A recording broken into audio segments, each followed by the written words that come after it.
Hello friends, मेरे channel में आप लोग को स्वागत है। तो कैसा लगा कल की वीडियो? मैंने कल बता दिया था, जबकि मार्केट ये कब कौन सा वीडियो है? ये निफ्टी की चार्ट है। जबकि सारी दुनिया जश्न मना रही थी, तभी मैंने कहा था कि मार्केट में आप तेजी मत रहिए। अच्छा, ये 500 की चार्ट है। चलो निफ्टी 50 लेके आ जाते हैं। जिन लोग मेरा वीडियो नहीं देखे वो जाके एक बार देख लीजिए, यहाँ पे है। मैंने आपको ती कहा है। था ये सुन बट लीजिए। जैसे अब पूरी होगा ये और 80,000 बाद इमर्जिंग मार्केट टाइम एक तेजी हो सकता है। जो इमर्जिंग मार्केट जो ये सब जो क्या चीज़ जो अभी नहीं है।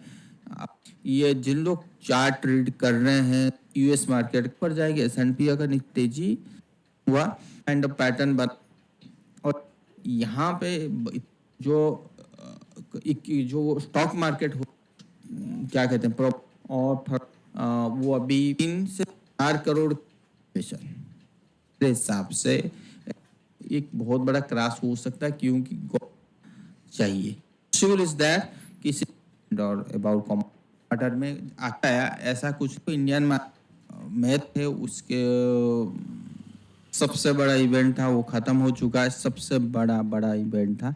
इवेंट का मतलब होता है बड़ा। इसमें मैंने ये कहा था कि निफ्टी के ऊपर थोड़ा सा ध्यान रखिए, क्योंकि जिस हिसाब से डॉलर में तेजी हो रहा है तो शायद हो सकता है कि हम ऊपर ना जाए। और मैंने ट्वीट भी किया था जब रात को, मार्केट में हो सकता है हलचल। और जैसे आज ओपन हुआ मार्केट, अभी अगर आप देख पा रहे हो 300 पॉइंट मार्केट ऊपर से एकदम से सेलिंग आ चुका है। और मेरा मानना ये था कि ये 2 3 4 अभी भी मानना है वही है कि 4 यहाँ तक 5 होना चाहिए। और मैंने पहले भी कहा था कि 23,500 एक अच्छा वाला एक सपोर्ट है, जहाँ पर वहाँ पे हम लोग बाय देख सकते हैं। तो एग्जैक्टली अगर आज की कल की कैंडल और आज की कैंडल देखेंगे, so it is called kind of a dark cloud cover. So dark cloud cover वो भी कहाँ पे बन रहा है? अगर मैं यहाँ पे बोलाइंगर बैंड प्लॉट करूँ तो मिडिल बैंड के आसपास ये बन रहा है, जो ह्यूज सेलिंग प्रेशर बैंड भी नीचे की तरफ बता रहा है। अगर मैं 500 की अगर आपको चार्ट दिखाऊं तो exactly it is dark cloud cover. So इस टाइप की सिचुएशन पर आई थिंक कि एक साफ सिग्नल हम देख सकते हैं। जो पहले भी बोल रखा हूं कि ये जो सिग्नल है 23,500 23,600 तक आ सकती है। मिनिमम की बात करो, मैक्सिमम बिल्कुल नहीं की बात करो। तो हो सकता है यहाँ पे थोड़ी दिन के लिए एक पॉजिटिव माहौल बनी रहे। जैसे यहाँ पे मैं आपको ड्रॉ करके दिखाता हूँ। यहाँ पे ये जो ट्रेंड बना है, यहाँ पे मतलब ये फॉलिंग ट्रेंड बंद जाना चाहिए, मतलब पॉज हो जाना चाहिए कुछ दिन के लिए। और ये इस टाइप की मूव हो सकती है कि आने वाले टाइम पे हमें दिखाई दे। But that does not mean कि हम ऑल टाइम हाई को टच कर सकते हैं। दैट डज नॉट मीन जो भी पुल बैक आएगा नीचे से 23,500 से, कि हम ऑल टाइम हाई को छू सकते हैं। बहुत सारे चीज है इसके रीजन, बहुत सारे। ऐसा नहीं है कि ट्रम्प जीत गया और तभी मार्केट भाग जाएगा, ऐसा नहीं है। मार्केट जो होता है ना, वो इलेक्शन के बेसिस पे मार्केट चलता नहीं है। मार्केट जो होती है अर्निंग्स, इकोनॉमी की डाटा, जीडीपी, आईआईपी डाटा, और जो क्रूड ऑयल, डॉलर, इस सारे चीज के ऊपर मार्केट चलता है। जब अर्निंग्स ही नहीं है, वैल्यूएशन थोड़ी बहुत हाई है इक्विटी मार्केट की, और आपकी डॉलर दिन पे दिन स्ट्रांग हो रहा है, और एकदम से कल की जो ट्रम्प जीत गया तो उस बेसिस पे डॉलर एकदम से जो छलांग लगाया है। और सबसे बड़ी बात, अगर आप कमोडिटी की प्राइस देखोगे, जैसे कॉपर, वो इकोनॉमी का एक बैकबोन माना जाता है कि अगर कॉपर में तेजी होता है तो कहीं ना कहीं डिमांड में आ रहा है। बट कॉपर में अभी अगर मैं आपको कॉपर की चार्ट दिखाऊं तो वहां पे कोई भी ऐसा कोई तेजी बिल्कुल नहीं है। तो ये जो एकदम से जो फॉल आया है ना, ये which is not a good thing for the copper. और यहाँ से यू टर्न ले लिया है। ठीक है, आज के टाइम पे ये 2.5% की तेजी है। बट मेरा मानना है कि बहुत ये जो इक्विटी के साथ अगर आप कंपेयर करोगे तो इक्विटी ये देखो मई 2024 से ये ऑलरेडी टॉप आउट हो चुकी है कॉपर, और उसके बाद यू टर्न ले लिया। और सबसे बड़ी चीज़ अगर ये बात करूं कि डॉलर में यहाँ से एक बार तेजी हो जाना चाहिए, ठीक है कुछ दिन तक हो सकती है कि अभी के लिए तो डॉलर फिलहाल तो फ्रेश डाउनफॉल नहीं होगा, इस टाइप की मूव हो सकता है कि इस टाइप की मूव आने वाले टाइम पर हमें देखने के लिए मिलेगा, और उसके बाद जाके डॉलर में एक काइंड ऑफ सेलिंग प्रेशर आएगा उसके बाद। बट मोटा मोटी कहने का मतलब ये है कि डॉलर की जो मूव है और इसके जो वीकली पैटर्न में आपको दिखाऊं तो ये जो मूव आपको देख पा रहे हो, ये बहुत बार मैंने आपको बताया था कि ये छोटी चीज़ नहीं है कि ये बार बार इतने सारे support zone 1 2 3 4 5 kind of support zone previous resistance के आसपास, प्रीवियस सपोर्ट के आसपास ये रहा सपोर्ट लाइन, तो उसके बाद अगर ये ऊपर जाने की तैयारी कर रहा है तो कहीं ना कहीं पूरी इकोनॉमी और जो आगे नहीं जा पाएगा, तो कहीं ना कुछ तो गड़बड़ होना ही होना है। तो ये चार्ट पैटर्न बताने की कोशिश कर रहा है मुझे। और उसके साथ अगर हम क्रूड ऑयल की चार्ट पैटर्न देखें, सेम थिंग है, हो सकता है कि क्रूड ऑयल एक झटका यहाँ पे रहे, बट अल्टीमेटली यहाँ से अगर यू टर्न हुआ क्रूड ऑयल तो डेफिनेटली हमें फिर दोबारा वही ईरान और इजराइल का वार देखने के लिए मिलेगा। ये सारी चीज़ संभावना बन रहा है जो चार्ट दिखाई दे रहा है।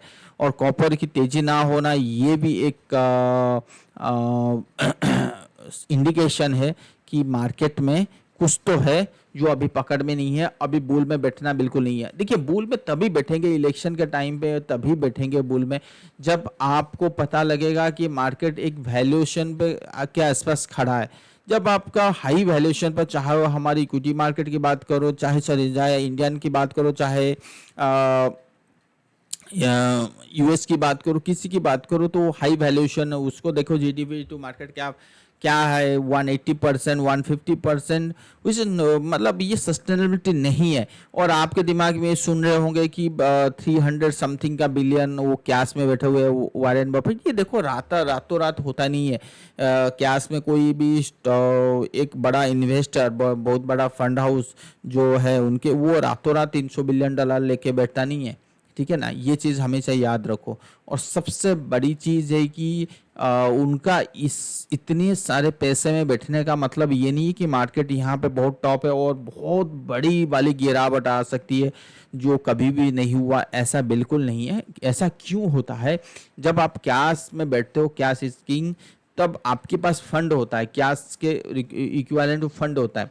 मार्केट मान लो गिर गया और 20 साल 30 साल जापानी मार्केट, चाइना मार्केट की तरह कंसोलिडेट करने लग गया, तो आपके पास पैसा ही नहीं होगा जो कि नीचे से मैं एवरेज करूं, हर भाव में मैं एवरेज करूं।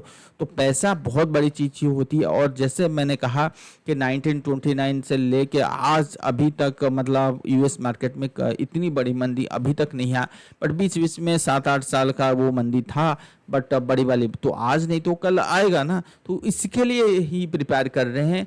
तो वो इसका मतलब नहीं है आज तो 300 बिलियन कैश में है, तो हो सकता है कि आने वाले 5 साल में ये 300 से लेके 600 बिलियन में कैश में रहेंगे, ठीक है ना। तो it is called money management. तो वो चीज़ आप मत देखिए कि बहुत बड़ा क्राइसिस आ जाएगा जो कभी भी नहीं बढ़ेगा मार्केट, ठीक है ना। तो ऐसा बिल्कुल है ही नहीं। तो ये था मोटा मोटी। और हमारी मार्केट अगर आप देखोगे तो ये जो फॉल है, ये देखो क्यों ये डार्क क्लाउड कवर की बात हो रहा है, या बियरिश एनगल्फिंग कैंडल के आसपास ही कह सकते हो, या बैंक निफ्टी की अगर मैं देख रहा हूँ कि बैंक निफ्टी अगर यहाँ पे क्लोजिंग कर दिया तो इट इज कॉल्ड मतलब ये अगर क्लोजिंग 50% जो तेजी था 51,500 के नीचे क्लोजिंग हो जाता है 400 पॉइंट के नीचे, तो that means it's evening star. और इवनिंग स्टार कहाँ पे बन रहा है? पहले से मैंने कहा था कि इट्स रेजिस्टेंस लाइन। तो अगर ये इवनिंग स्टार बना दिया और फ्राइडे नहीं तो मंडे ट्यूसडे को अगर कोई भी फॉल होता है, इसके नीचे चला जाता है 50,800 के नीचे वहाँ चला जाता है, तो फिर तो काफ़ी बड़ी नीचे आ सकती है, जो चीज़ पहले भी मैंने बोल रखा था। देखो इतने बड़ा तेजी के बावजूद कल बैंक निफ्टी में कितना तेजी हुआ, ये सबसे बड़ी सोचने की बात है, ठीक है ना। जो चीज़ गिरा था वही चीज़ बढ़े और कोई बढ़ाई नहीं। और रहा निफ्टी की बात कर रहा हूँ, तो मैंने पहले भी कहा था जब तक 25,000 के ऊपर ना जाए तब तक बुल मत मानिए। यहाँ पे क्या हो सकता है, अगर आप इसकी एमएमआई जो मार्केट मूड इंडेक्स देखोगे तो वो ओवर सोल्ड एरिया में आ जाएगा, राइट। या अगर आप एफआई डेरिवेटिव डाटा देखने की कोशिश करोगे तो एफआई डेरिवेटिव डाटा अभी तक तो बाई में नहीं है, ठीक है ना, अभी यहाँ पर बाई में बिल्कुल नहीं है। तो बाई में आने के लिए तो थोड़े दिन लगेंगे। ये देखो मैं क्रॉसर रख रहा हूँ, तो थोड़े तो हो सकता है कि 23,500 में यहाँ पे इन लोग भी हैवी सेल कर लिए होंगे, तो हो सकता है कि डेरिवेटिव वहाँ पे भी बाई में कन्वर्ट हो सकता है। तो ये चीज़ था, अभी फिलहाल तो ऐसा कोई सिनेरियो नहीं है। और रहा डाइवर्जेंस चालू हो गया था, डजन में डाइवर्जेंस का मतलब नहीं है कि यहाँ से बहुत बड़ा बुल ट्रेंड है, बस इतना। इसका मतलब होता है कि अगर बियर मार्केट में डाइवर्जेंस का मतलब होता हो सकता है कि आपकी बियर मार्केट उस बेसिस पे ना चले जिस बेसिस पे आप एक्सपेक्ट कर रहे हो, क्योंकि डाइवर्जेंस आ रहा है, positive divergence. So that means कि आने वाले टाइम पे हो सकता है, अगर मैं इस डेली चार्ट को 2 आवर्स चार्ट में कन्वर्ट करता हूँ, लेट्स सी किस टाइप की पैटर्न बनाने की कोशिश करता है, या 4 आवर चार्ट में कन्वर्ट करता हूँ। देखिए यहाँ पर डाइवर्जेंस तो बन रहा है, ये चीज़ ये कहने की कोशिश कर रहा है कि जो पैटर्न अभी मैं मेरे सामने दिखाई दे रहा है यहाँ पे इस टाइप की, ये देखो इस टाइप को हो सकता है कि ये ऐसा है, और उसके बाद हमें इस टाइप को ऐसे देखने के लिए मिलेगा। मतलब हो सकता है कि नीचे आए 24,000 के आसपास आए, फिर 24,000 से दोबारा 24,300, उसके बाद हमने 23,500 देखने के लिए मिलेगा। और जो सिलसिला शुरू हुआ था ना सितंबर से, 27 सितंबर से, वो हो सकता है आने वाले 10-15 दिन तारीख को ख़त्म हो जाएगा, मतलब अगला नेक्स्ट वीक में ख़त्म हो जाएगा। मतलब ये पकड़ लो कि 7 है तो 14 नहीं, नेक्स्ट वीक मतलब 19-20 के आसपास, 19-20 के आसपास ख़त्म हो जाएगा, ठीक है ना। तो उसके बाद हम हो सकता है कि तेज़ी के बारे में सोचें, फिलहाल तो अभी की तेज़ी के बारे में बिल्कुल ना सोचें।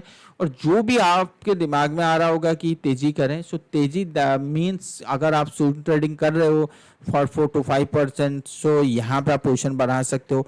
अगर आप इन्वेस्टमेंट कर रहे हो और वो स्टॉक बहुत अच्छा खासा गिर चुका है और वैल्यूएशन रीजनेबल है, तो वहाँ पे आप बाई कर सकते हो। बट आप ये सोच के चल रहे हो कि यहाँ से मैं बाई करूँ और बहुत बढ़िया वाला प्रॉफिट लेके निकलूँ मार्केट से, ऐसा बिल्कुल नहीं है।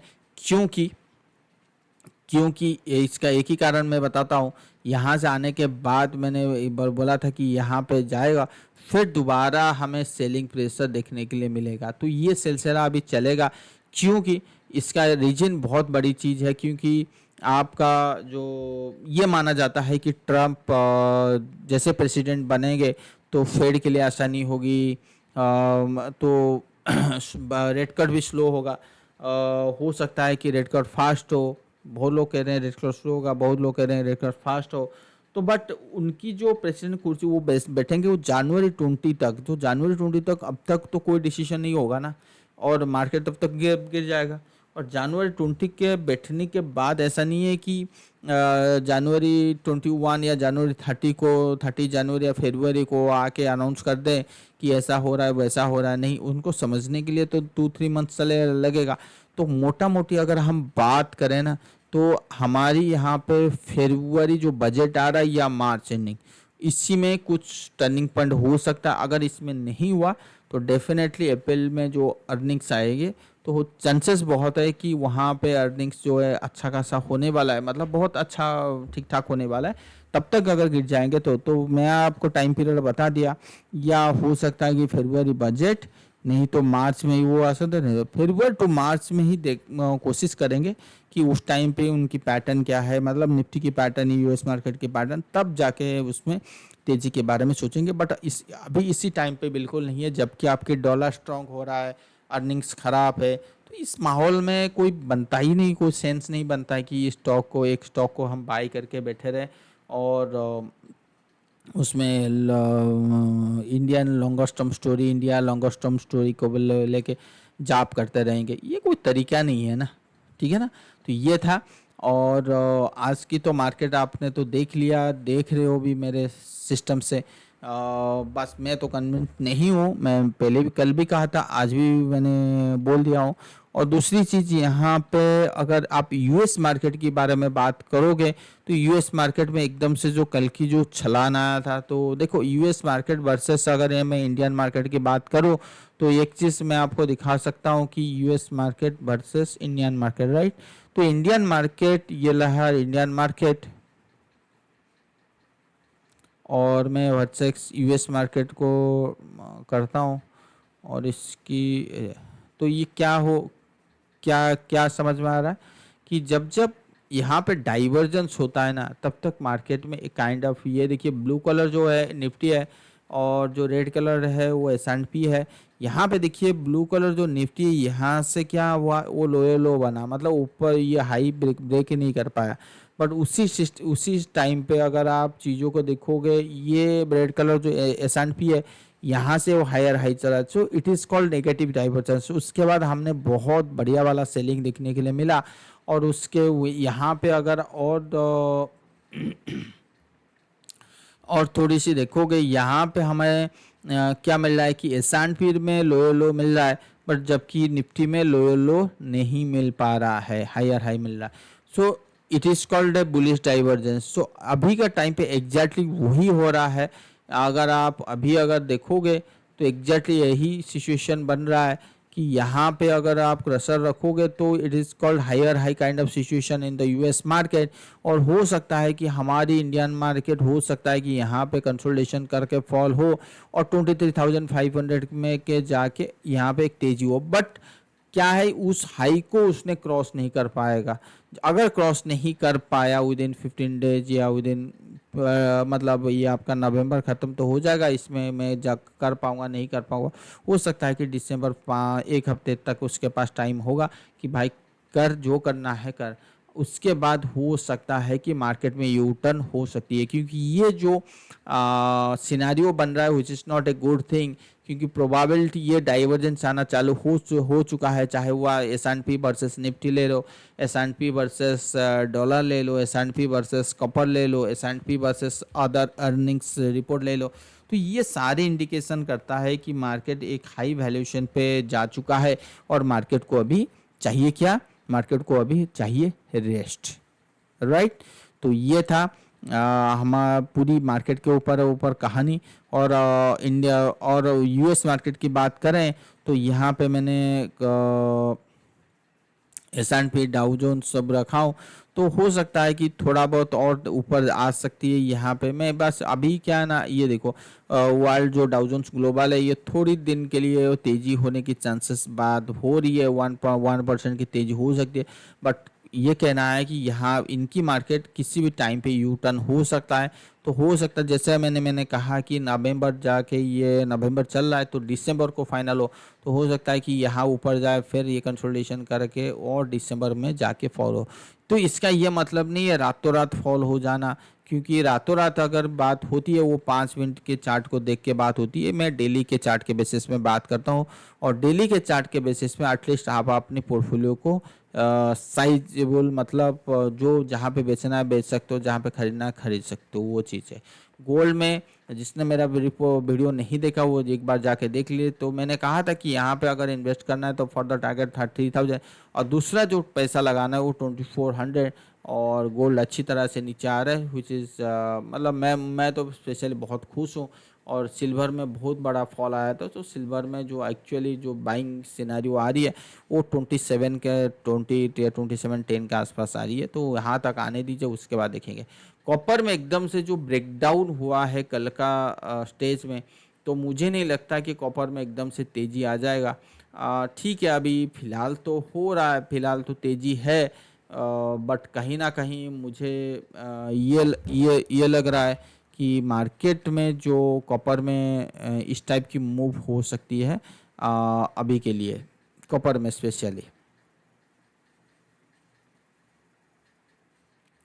ठीक है, इस टाइप की मूव हो सकती है। बट मैं तेज़ी में बिल्कुल नहीं हूँ, और कॉपर सेल ऑन राइज भी होगा, ठीक है। तो आज के लिए बस मार्केट इतना है, तो कुछ ज़्यादा टॉपिक नहीं है मेरे पास, क्योंकि फेड का रिपोर्ट है, मतलब डाटा आने वाला है, वो क्या कह रहे हैं। चाइना का स्टिमुलस के बारे में अभी तक बात नहीं हुआ, फिर भी मैंने कल मैंने बताया था कि इमर्जिंग मार्केट चाइना उसको ऊपर जाना चाहिए, और देखो चाइना में 2.5% की तेज़ी हो चुकी है। और जबकि इमर्जिंग मार्केट में भी आज तेज़ी, ये कल की रिपोर्ट है, आज वो अपडेट हो जाएगा रात को, ये भी तेज़ी हो गया होगा। ठीक है, तो आज के लिए बस इतना ही। नमस्कार, लाइक या सब्सक्राइब कीजिए फॉर द नेक्स्ट वीडियो के लिए। Thank you.